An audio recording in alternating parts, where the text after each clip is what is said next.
All right then, here now, folks. We are here now at the Glass Academy, and it is a muggy spring day, a beautiful day. The entire floor, the concrete floor in here looks different because of the density of the air, and I love it. It's like we're in a rainforest. Thunderstorms, rain coming down, fogginess all over the glass. It's pretty cool. Behind the scenes back here, you got Matt working on some swizzle stirring sticks. You got Joey and Oliver going to town on, like we spoke about briefly, we've got to scrape and repaint the whole ceiling in this 14,000 square foot building before we put in the bar coming up in a few months here. So they're going to town on it. We got paint chippings all over the place. We got the air compressor. They got brooms left and right. And this is the end of the day right now. They're starting to wrap things up, and I'm wrapping up the day with the annealer reveal. The pieces are finally cool. For some reason, the annealing cycle took a lot longer than usual last night. It was at almost 6:50 at 8 this morning when we got in here. But that's better than vice versa if it did some super speed cycle and instantly cooled it down. So we gave it its time. We didn't pull these out until about like a little after lunch, maybe 1:30.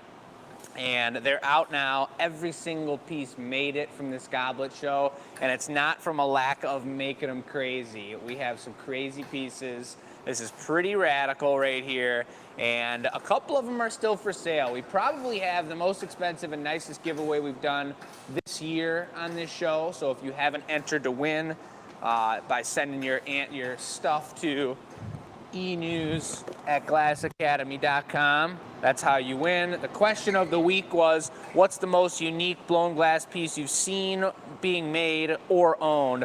What makes it so special to you? So that's the question. You guys want to answer that by sending that to enews@glassacademy.com, and you'll be entered to win this double-sided ridiculous goblet from the show. Pretty hardcore. But let's start with the first one. Chris got pulled again to go first. I think he was last on the first goblet show, but he was first tonight, and just out of control and super tame, not tame, but like compared to ours where Joey and I, where we were just like really pushing the boundaries. This is something that Chris needed redemption from last week, and just, I mean, he added the cane aspect to it, added a leaf to the core, but the technique and the simplicity and the tightness of the entire piece is super top notch. You got a purple and white cane harp in the middle with a golden leaf laid down, perfect fit right in the middle. Two super clean, actually just one Avolio. This is kind of a half Avolio turkey leg special. And then you got the 20 point. He doesn't use this mold often, but we already had it out. This is one of my favorite molds, the 20 point optic mold. Gold and purple, you can't really go wrong. Clear Avolios. Beautiful break on the punny, beautiful folded lip. We talk about it on the show, that diameter on the bottom for a little extra stability when you're setting it down. It's very important, and just a out of control, really, really, really nice piece. Proportions are incredible. This is beautiful to hold right here. I believe it was Wendy McInnes who got this one, and congratulations. It's a beauty. I don't know if she's going to be drinking out of it, but if you are, it's totally cozy and perfect for you. If you're not drinking out of it, it's going on the shelf. It's going to be sitting real pretty. So that's a beauty right there. Both Joey and I, as the ones that we all work together on here, are still for sale. They're on the website. They're priced high because, first of all, mine had this component that we didn't see being made on the show. I had made that previously, and it fits right on top really nice. I'll show you that in detail in 1 second. And then Joey's is just a step up and a just out-of-control piece. He's smiling back there. Really just out of the box, marble in the middle. This tall of a fluted foot like that, nothing easy about it. You guys saw me make one on the first goblet show. It was not easy, and he nailed it right here. So that one's priced up pretty well. As well. These are all really serious techniques, folks. You've seen us all grow as glassblowers over the 209 shows we've done now, and the skills that we've added to our repertoire, and this is another skill we're looking to add. And honestly, the fact that we made 4 super tall, crazy goblets, and they all made it out safe and sound, is not what I was expecting. We were definitely expecting these shows to have a little more treachery, a little more wildness, but we were just calm and composed and just put everything together super nice that show, so it's just a beautiful thing. But here's the one that I had made. I'm gonna hold it delicately. This is something I wanna work on as well. I wanna work on that mezzo stampo from the first show, but this lid doesn't quite fit down. So I don't know if it was a measuring, I mean, it must have been a measuring situation. It's right on the edge. Half of it goes down into the lip, half of it's right onto the lip. It's really close. In going forward too, I would have made this shorter and squatter. These are supposed to be the gills of the mushroom. And then this would be a little taller and rounder up top. So I may remake this one next week. So I was really excited about the idea. I'll take this off so I can hold it and show you guys what's up. I mean, it's a really cool looking piece even without the lid. Really nice mushroom gill optics up here, mushroom gill optics.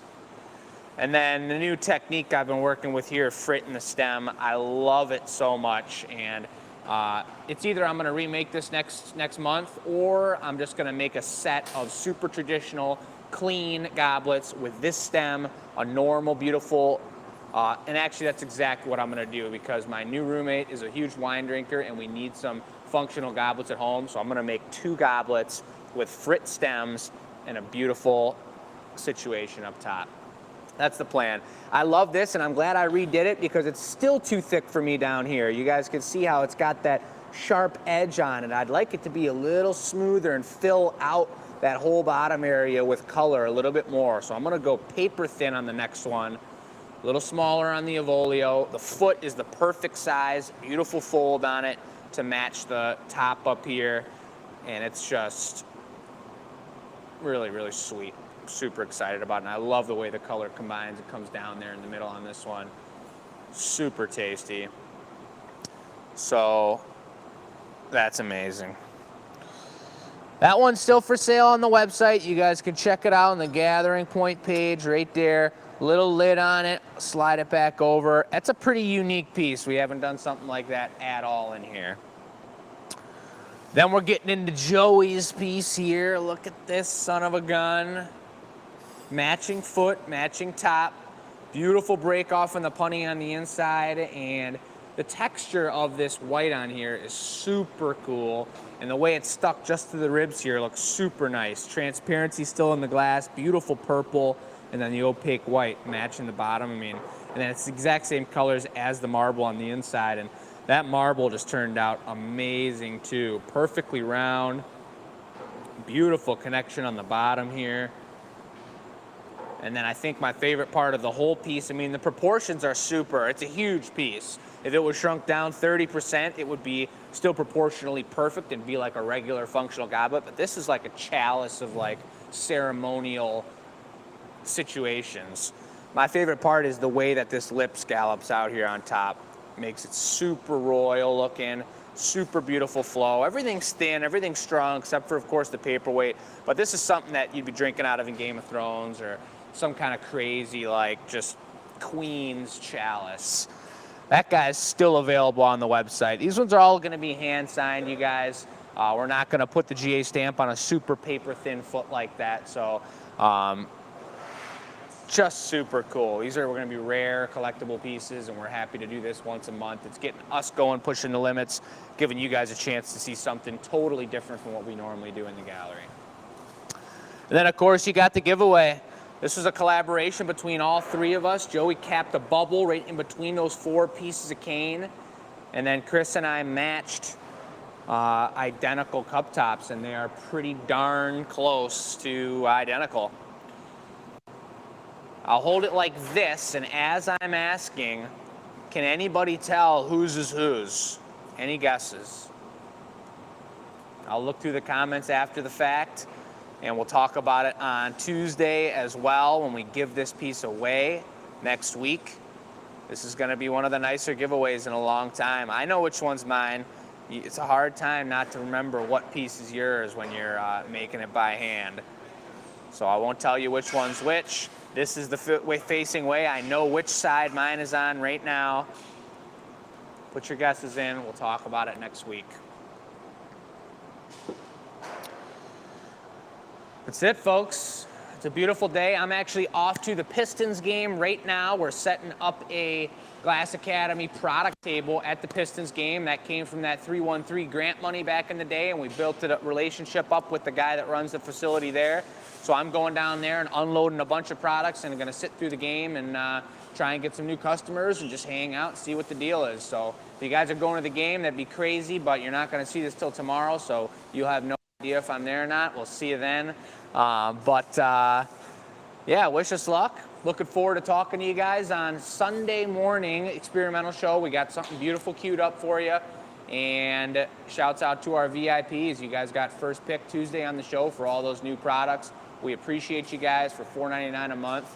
Bunch of super cool things. Regardless of whether you want to pay to subscribe and to be a patron of the arts, subscribe and just share our feed. Spread it around. Social media, word of mouth. We appreciate you guys. We do this because we love it. We want to educate everybody and we want to have a good time. So that's what we're doing. Over and out. We got the whole crew back here. Here they come. Here comes Joey. He's got something to say. I couldn't hear you. What's that, Joey? That works pretty good. It's like those megaphones. Yeah, but we're out of here, guys. We're wrapping up. We're going home. We're going to have a beautiful day. We appreciate you all and look forward to talking to you soon.